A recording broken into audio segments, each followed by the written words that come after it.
Beaucoup de personnes parlent du yin-yang, comme s'il ne s'agissait que de la loi universelle de l'équilibre. Mais l'équilibre, dans la pensée taoïste, n'est jamais neutre ni statique. C'est mouvement, transformation, passage.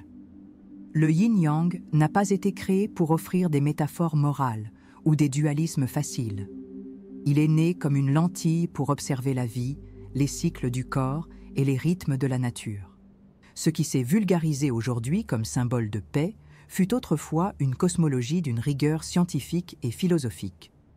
La question est, combien d'entre nous regardent encore ce symbole avec le respect qu'il mérite?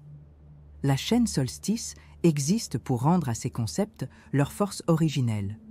Mon but est de vous reconnecter à la racine, en montrant que la philosophie n'est pas une abstraction, mais une pratique de vie. Solstice est un pont entre la clarté de la pensée taoïste et les inquiétudes humaines d'aujourd'hui. C'est un espace pour apprendre à voir la réalité comme un flux continu et non comme des cases toutes faites. Pensez, quand le soleil se lève, il est yang par rapport à la nuit. Mais lorsque vient l'apogée du jour, ce même yang commence déjà à se transformer en yin. Rien ne demeure fixe. Il ne s'agit pas d'opposer des forces éternelles, mais de reconnaître des processus en transformation.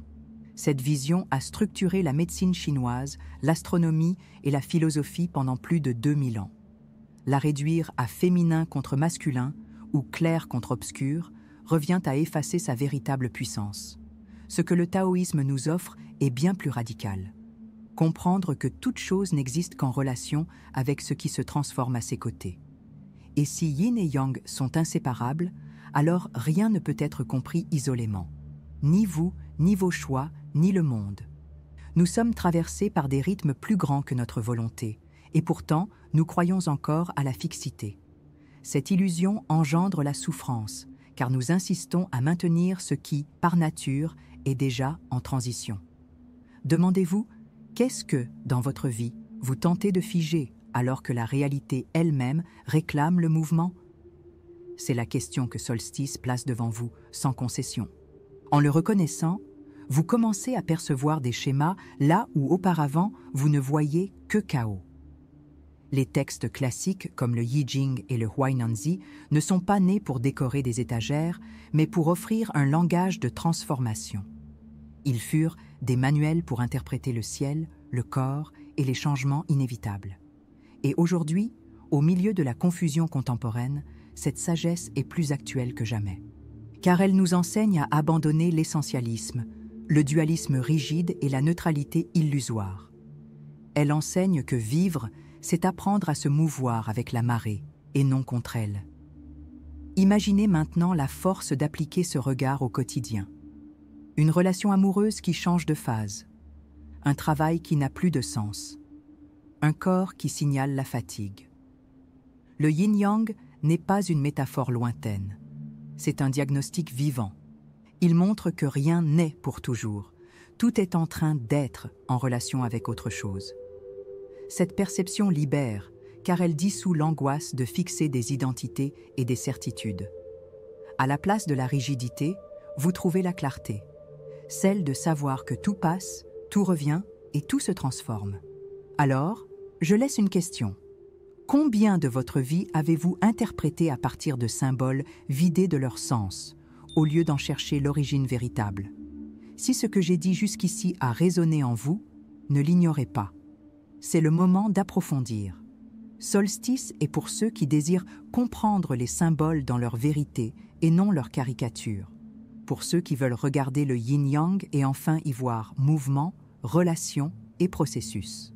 Abonnez-vous à la chaîne, laissez votre like et permettez à ce voyage de commencer dès maintenant, avant qu'un nouveau cycle ne se referme sans que vous vous en rendiez compte. Au IVe siècle avant Jésus-Christ, durant la dynastie Zhou, des intellectuels chinois commencèrent à consigner des observations sur les cycles de la nature dans des textes comme le Zhuyi. Ce n'étaient pas des métaphores poétiques, mais des données empiriques, changements climatiques, rythme du corps, phase de la lune. De cet effort naquit le langage du yin-yang. C'était une tentative de comprendre pourquoi les choses changeaient et comment ces changements pouvaient être prévus. Mais au fil des siècles, le symbole s'est éloigné de cette fonction.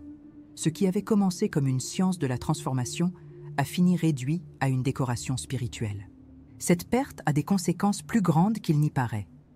À l'époque du Huainanzi, au IIe siècle avant J.C., les philosophes avertissaient « ignorer les schémas du yin-yang, c'était marcher à contre-courant du ciel et de la terre ». Aujourd'hui, nous faisons exactement cela en confondant yin et yang avec des polarités fixes. Cette confusion n'est pas inoffensive. Lorsque nous réduisons le yin au féminin et le yang au masculin, nous renforçons des stéréotypes qui enferment les individus dans des rôles immuables. Lorsque nous croyons que l'équilibre consiste à être au milieu, nous acceptons la passivité comme réponse au mouvement inévitable. Ainsi, nous utilisons le symbole pour justifier la stagnation au lieu de la transformation. Pensez à la façon dont cette distorsion affecte votre propre vie. Combien de fois avez-vous essayé de maintenir un état fixe en croyant que c'était être équilibré ? Combien de fois avez-vous utilisé des explications simplistes pour éviter d'affronter la complexité des changements ? Le yin-yang a été conçu pour aider à traverser les transitions, mais lorsqu'il est mal interprété, il devient un anesthésiant. Et l'anesthésie a un prix. Vous perdez la chance de voir les schémas avant qu'il ne soit trop tard. La nuit se transforme toujours en jour, mais si vous insistez à vivre comme si c'était toujours la nuit, vous serez en décalage avec la réalité. Si vous continuez à utiliser le yin-yang comme métaphore morale ou comme symbole statique, vous perdez non seulement l'accès à une tradition de plus de 2000 ans, mais vous vous déconnectez aussi de votre propre expérience de vie. Le symbole qui devrait éveiller la conscience peut devenir une prison. Et plus vous le répétez dans des slogans ou des décorations vides, plus vous renforcez la distorsion. Et lorsque les symboles perdent leur sens, nous perdons aussi le langage pour comprendre la vie. Le taoïsme a survécu parce qu'il a préservé le yin-yang comme clé de lecture de la réalité, et non comme ornement. Si aujourd'hui nous traitons le symbole uniquement comme esthétique, nous contribuons à cet effacement. Réfléchissez à l'impact. Une tradition qui a structuré la médecine, l'astronomie et la philosophie pendant des siècles est écartée au profit de phrases toutes faites. Et avec cet effacement, nous perdons aussi la possibilité de percevoir nos propres cycles. Et si vous continuez à répéter les mêmes simplifications, que se passe-t-il ? Vous restez aveugle face aux transformations inévitables. Vous continuez à croire en la fixité alors que votre vie exige de la flexibilité. Vous persistez à renforcer des stéréotypes qui ne servent plus, au lieu d'apprendre à voir le flux des choses. C'est le risque du non-agir, être dépassé par le mouvement même du monde. Le yin-yang n'a pas besoin de vous pour continuer à se transformer. Mais vous en avez besoin pour comprendre comment traverser les changements sans vous perdre. C'est pourquoi il ne suffit pas seulement de regarder, il faut approfondir. Cette vidéo est une invitation à considérer le yin-yang sans masque et sans distorsion. Si, jusqu'ici, quelque chose a déjà provoqué un inconfort, c'est le signe que vous êtes prêt à voir ce qui passait inaperçu auparavant. Restez avec moi jusqu'à la fin, car dans les prochaines minutes, nous allons démonter les principaux malentendus qui emprisonnent ce symbole et ouvrir l'espace à une compréhension vivante. Solstice est là pour être votre guide dans ce processus. Et si cela fait sens, abonnez-vous et continuez à suivre. Chaque cycle exige présence. Lorsque nous comprenons que le yin-yang n'est pas une métaphore morale, mais un système d'observation, nous ouvrons l'espace à des pratiques qui révèlent des schémas cachés dans le quotidien. L'une d'elles est la lecture des microcycles, utilisée depuis des siècles dans la médecine chinoise. Elle consiste à percevoir comment nos énergies changent par intervalles de 2 heures, en lien avec le flux des méridiens. Tandis que la science occidentale étudie le rythme circadien, le taoïsme enseignait déjà que chaque organe se renforce et se retire à des moments précis de la journée. Cette perception rompt avec l'idée de stabilité continue et montre que même notre corps est fait de transformations dynamiques. Appliquer cela dans la vie pratique signifie abandonner la croyance que nous pouvons fonctionner en mode linéaire. Lorsque nous insistons sur une productivité constante, nous traitons le corps comme s'il était toujours yang. Le résultat en est l'épuisement, l'anxiété et la baisse de vitalité.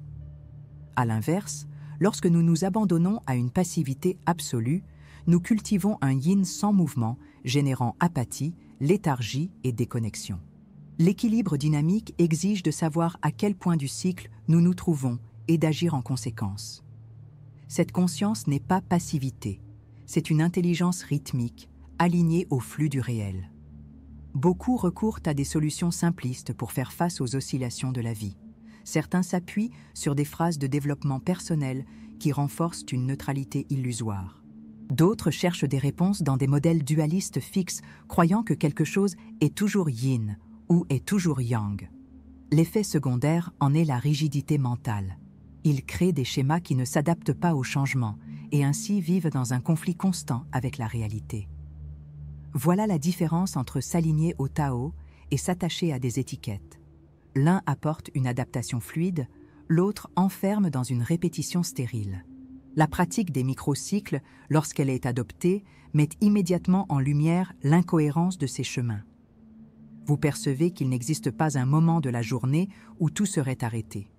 Il y a respiration, expansion et retrait continu. Cette connaissance libère de l'idée de juste milieu et montre que le véritable équilibre réside dans la reconnaissance de l'alternance. Il n'est pas nécessaire de chercher la neutralité, mais d'apprendre à se mouvoir avec le rythme. En appliquant cette vision, les choix deviennent plus clairs. Dormir au moment juste, agir quand le yang est en ascension, se retirer quand le yin appelle à la pause. Ignorer cela entraîne des effets cumulés. Le corps tombe malade parce que les cycles naturels sont ignorés. L'esprit se fragmente parce qu'il insiste à figer ce qui devrait se transformer. Et les relations s'usent car nous exigeons des autres permanence là où il n'existe que mutation.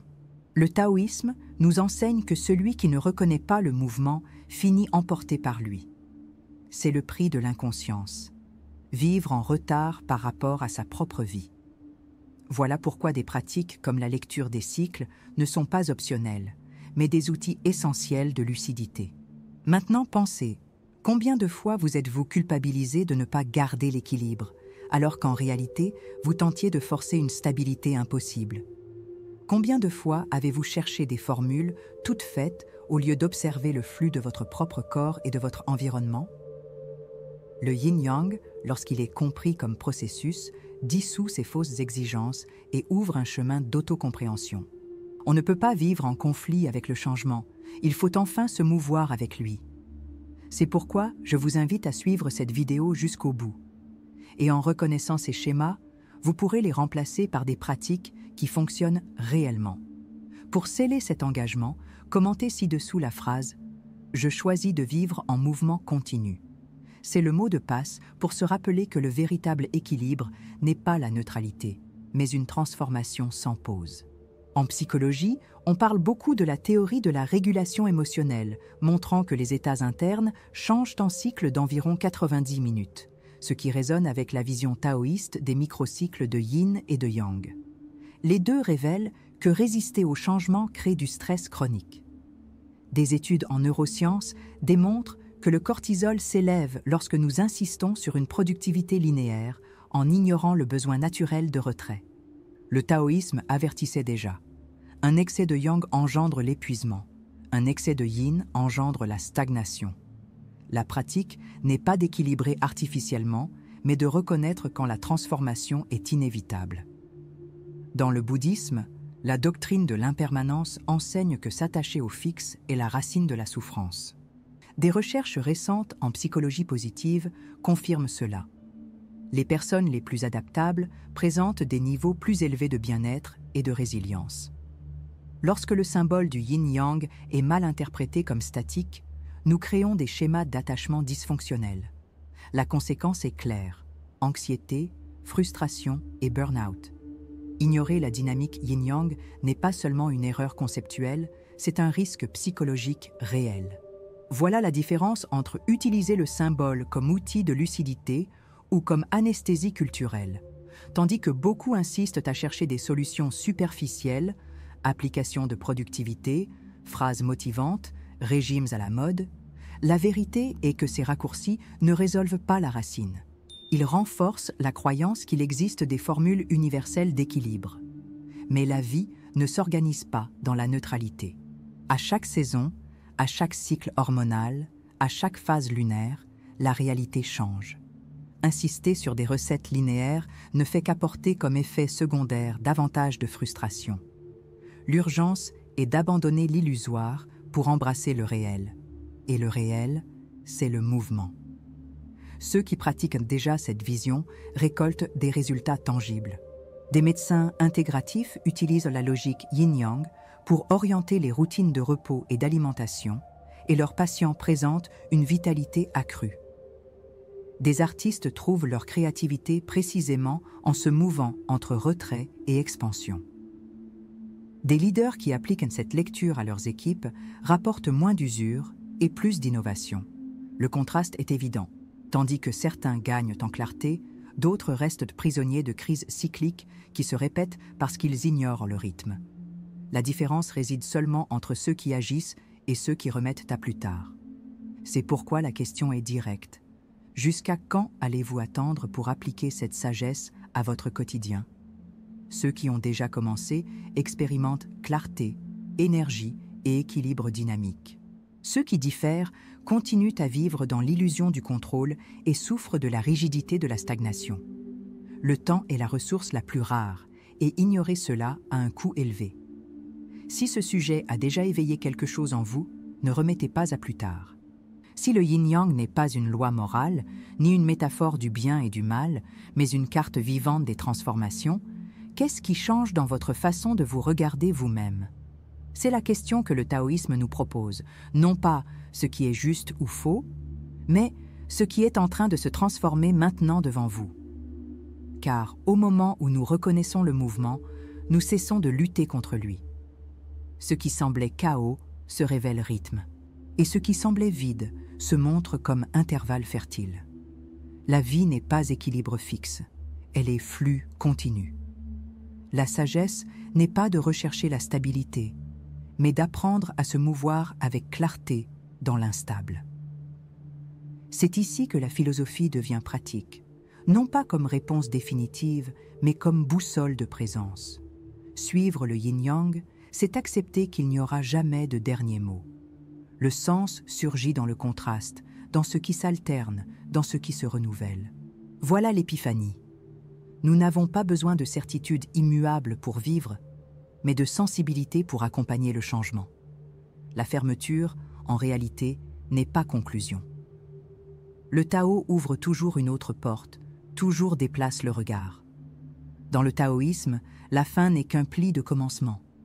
Comme le jour qui se retire dans la nuit, et la nuit qui prépare l'aube nouvelle, il n'y a pas de fin définitive. Seulement respiration, seulement rythme, seulement la danse entre yin et yang. C'est pourquoi ce que vous avez entendu ici ne clôt rien. C'est une invitation à contempler ce qui demeure en mouvement en vous. Et peut-être que la phrase qui résume ce parcours est simple. Tout ce qui résiste au flux perd son sens. Tout ce qui accompagne le flux trouve la clarté. Ce rappel est le présent d'être resté jusqu'ici.